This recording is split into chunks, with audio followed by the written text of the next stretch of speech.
One of my best friends in the whole wide world, Matt, got married a little over a month ago, and it was a beautiful ceremony, magical, like something out of a fairy tale. And yesterday, this same Matthew from the riveting story I was just telling about the wedding sent me an interesting video that is truly horrific. The cringe is unbearable, but it's actually a video I saw a long time ago and completely forgot about, as if I was neuralized to remove all the memories of it because it was so painfully cringe. Hi, I'm Shannon. I've known Tracy for, oh god, I think so. So I started the North Store at 2:30, yeah. So I don't quite know Anthony that well, but Tracy talked about you like nonstop. Seriously.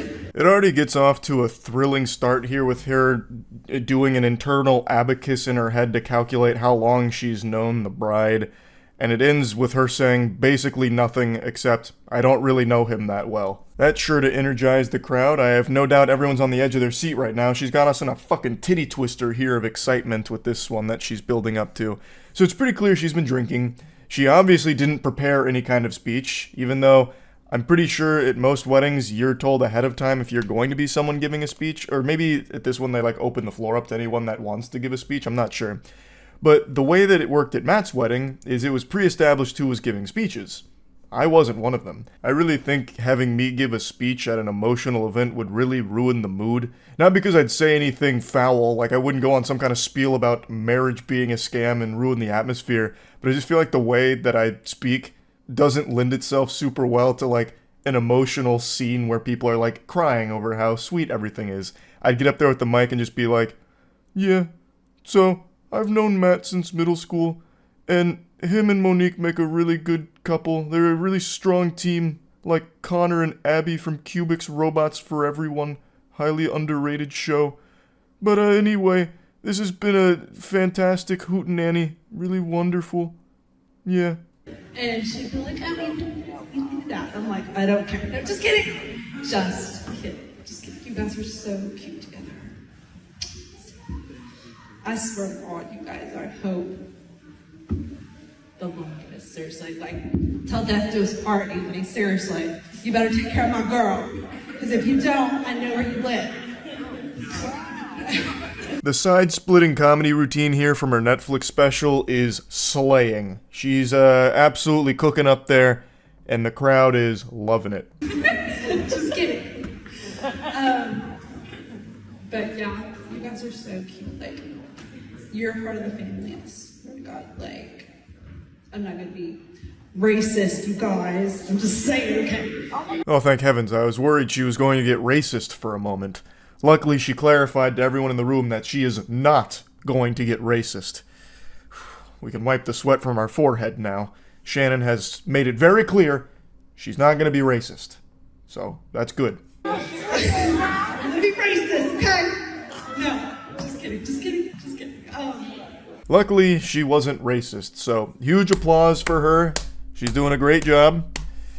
Her speech is like one run-on sentence that just refuses to end. It's just like this thought in her head that she can't quite articulate, and it leads to nothing. It's like if you're playing the maze game on a back of a cereal box, but you just keep hitting every single wall and never make it to the end. There is no point to anything she's saying. Of course, you guys are gonna get the like interracial couples. No, seriously, you guys are outstepping the stereotype, and I love it. But you guys, I swear, I love Black people because you guys are the best. Like, my own daughter's great aunt is like the best woman. And so it's just like, I swear to God. And you guys are amazing. I love you. I love you guys. Bless you. Good luck to anyone at the wedding trying to follow up that banger of a speech. She crushed it. She was spamming the words "just kidding" during that speech like she was playing League of Legends with a missing enemy ping. She, maybe needed to rehearse a little bit. Like, maybe just write a couple things down. Like, maybe just bullet points on her phone, even. Pretty much anything besides what she did there. I do think it is an excruciatingly painful thing to sit through. When I watch this again, like when Matt sent it to me, I, for the first time in a long time, actually put my head in my hands like this, listening to it, because I couldn't look.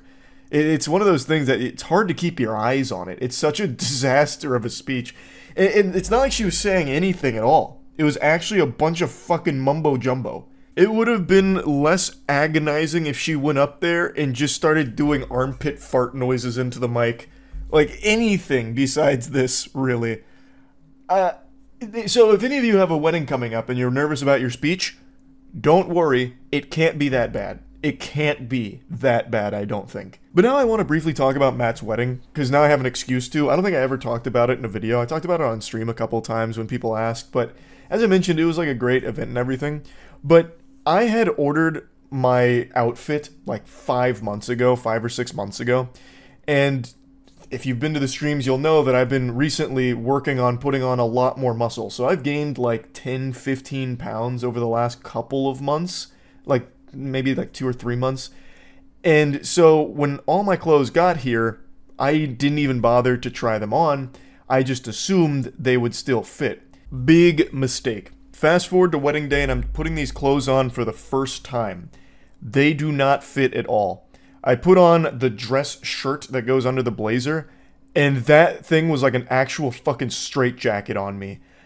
I couldn't actually do the top 2 buttons, so what I ended up having to do, because if I tried to, it would actually suffocate me and I'd probably die. I would go up to the altar where Matt and Monique were getting married, and I would actually pass out with the other groomsmen having to like catch me and fan me. I probably wouldn't have made it out alive. So I had to I couldn't do those buttons, so I had to keep them open, and I had to hide it with my tie because I looked like such a fucking stupid idiot.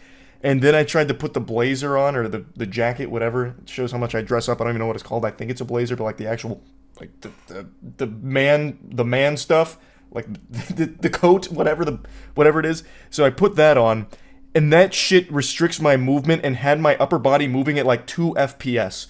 So like when I was walking up to like the other groomsmen, it looked like something out of PlayStation 1 with the way I was moving around with my upper body.